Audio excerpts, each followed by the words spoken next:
If you guys don't know who Patrick Bet-David is, I think he does by far the best interviews on all of the web. And he has a podcast, obviously. Everybody and their mother does, but it's very good. It's very focused on capitalism, on entrepreneurship, and I encourage everybody to definitely go out there and watch it. And it's twice a week, and enough of the commercial out of the way. He brought up a very interesting topic, and one that I've had bouncing around my head for a little bit over a week since he brought it up, and it's all about earning the right to vote.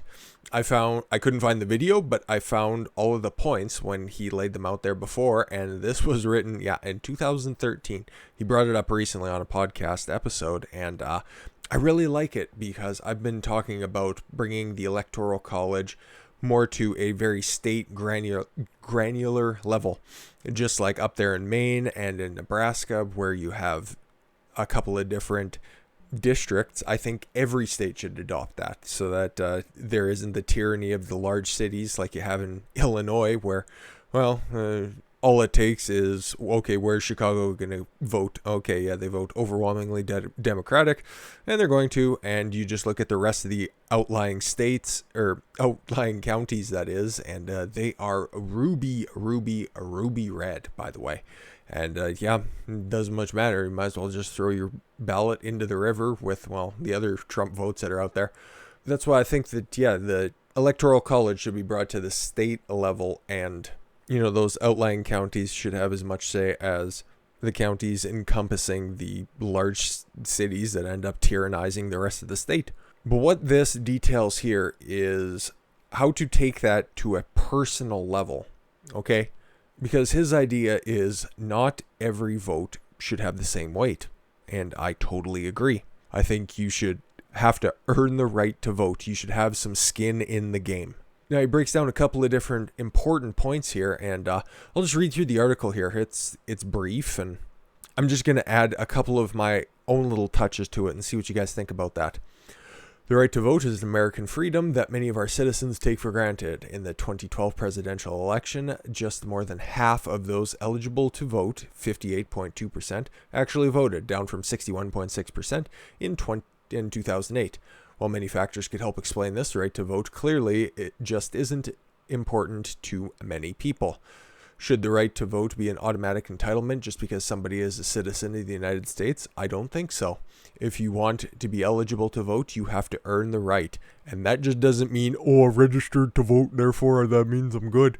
And I'd be interested to, once we finally get actual numbers out of this election, I just want to see record number of people turned out, 85% turnout. That means more people should be able to vote. Ugh, yuck.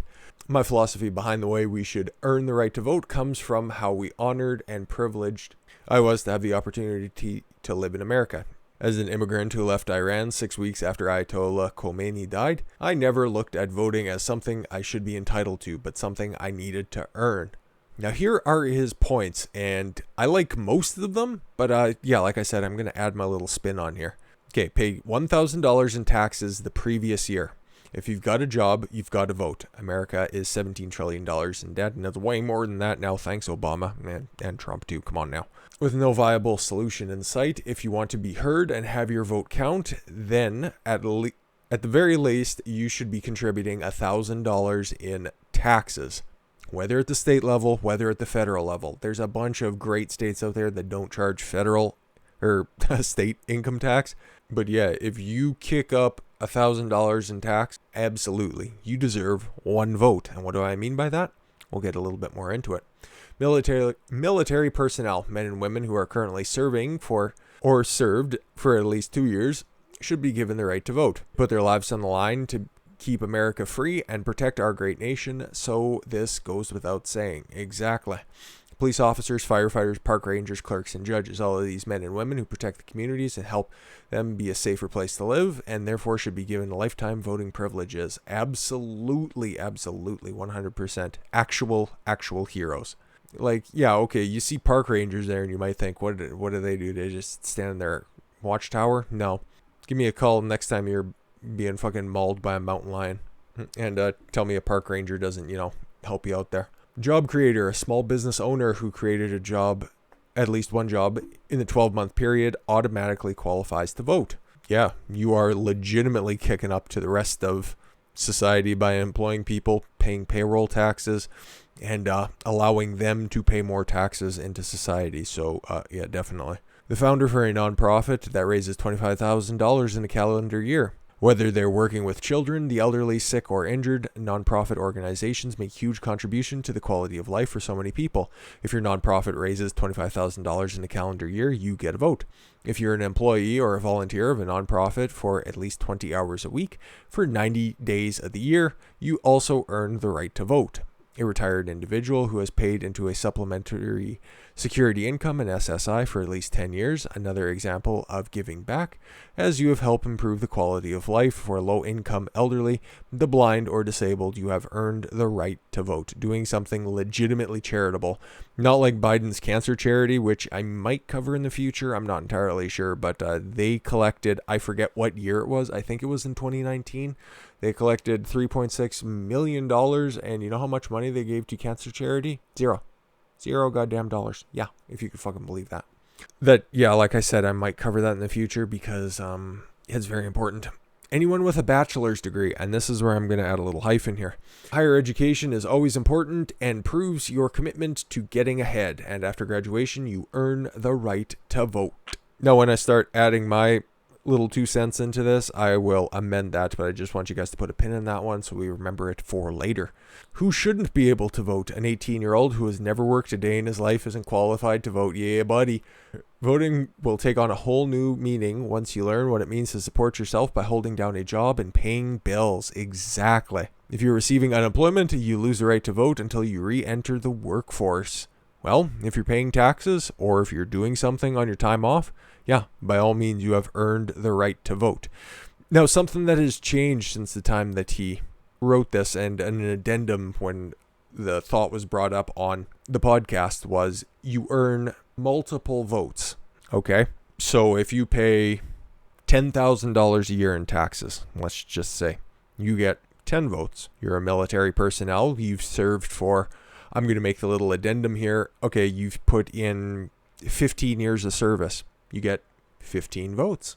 As you can see, it continues to scale up. Now you're thinking, Don, what about a CEO who pays millions of dollars in taxes, who creates thousands of jobs?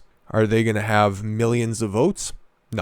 No, you got to cap it. And this is what Patrick Bet-David brought up as well.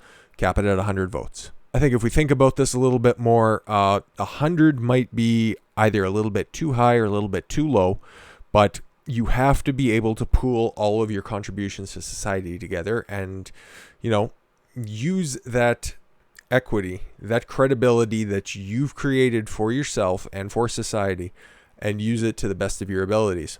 Now, we'll hit this one first. Anyone with a bachelor's degree or higher education, the addendum was also, for your 2-year degree, you get a vote. You stick around for a 4-year bachelor degree, you get another vote. Master's, PhD, more votes, obviously. But here's where I would make my addendum. In previous video there when I was talking about student loan forgiveness, and you know what?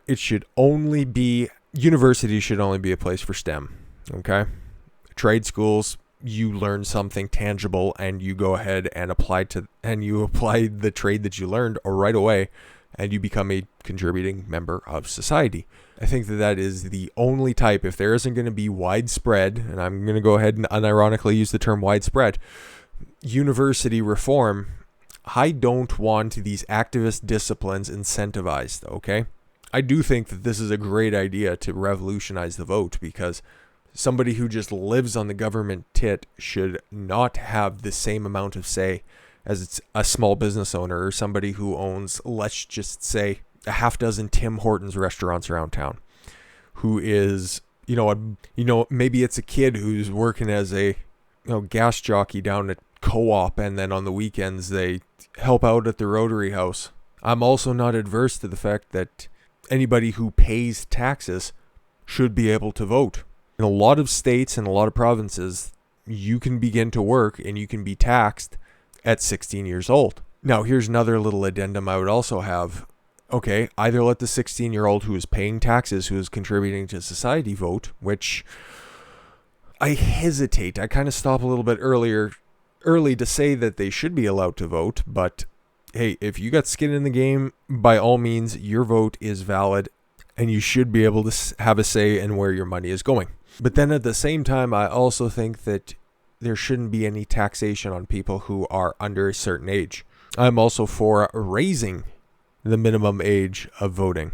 I think by the time that you're 25, you've had sufficient life experience and you're not ideologically driven, or, well, hopefully you're not at that point, and you'd have a lot more of an informed opinion on things. So like I'm saying here, either let the kid who's 16 years old, who's paying and contributing to society, vote, or we raise the voting age to 25 and you don't tax anybody under the age of 25.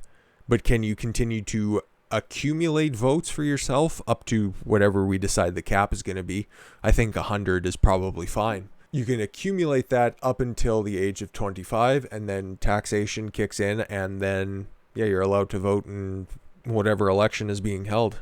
I think that's a pretty good compromise. One other thing that I find to be a very, very important thing when it comes to voting.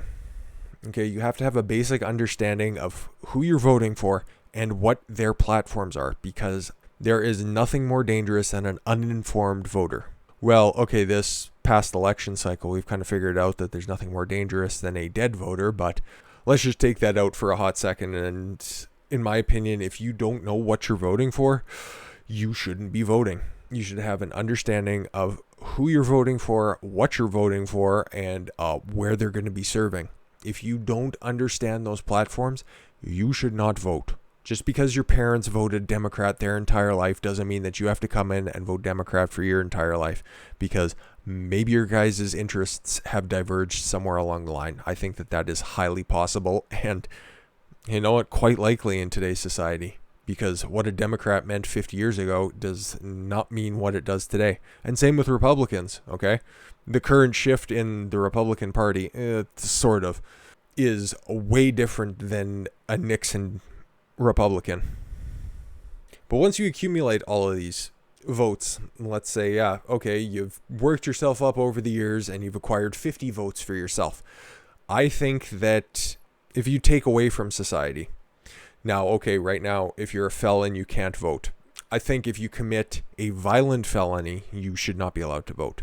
That being said, if you commit a non-violent felony or a non-violent misdemeanor of such, you should have votes removed from your total. If you start fucking up against society, you should be punished by how much say you have in that society. If you're going to be a selfish human being, you got to pay the consequences for that. So yeah, I really like this idea. I think that it has legs. I think that it is very radical. But as we've seen with voting machines, mail-in ballots, the ineffectiveness of the Electoral College in many, many, many states, I think taking it to a much more personal level is far more effective than just going to a straight popular vote, because, oh God, I hate that so very much. I don't know, maybe I'm off base on this one. I'd like to hear your guys' opinion on it, because this has been an idea that's been bouncing around my head for about a week, and I've just been working out the kinks, and I think I got something going on here. But I'd definitely love to hear about your guys' opinion on that. I think that, yeah, you definitely should have to work for your vote. You shouldn't just be given it and have it abused at, you know, somebody else's leisure. If somebody comes along with $100 in front of your face and goes, ooh, yeah, vote for my candidate. I'm not saying that happens in places like Minnesota anyways, but yeah, you shouldn't be so easily swayed. You should have to prove who you are. And come on now, I know up here in Canada and in many other countries around the world, fucking voter ID is a thing, so come on, let's get on the bandwagon here. It's not voter suppression by having to prove that you're a legal citizen to vote. But yeah, hopefully you guys enjoyed these little introspective videos here today. These are just kind of evergreen topics I think we can banty about for the near future here, and hopefully work on something to create a better society for everyone. Doesn't matter what your country is, doesn't matter what your province or state is. I think this is something that could definitely benefit everybody everywhere. But I thank you all very much for the gift of your time. I've been Don Consuelo. I want you to follow your gut and get after it. Take care, everyone.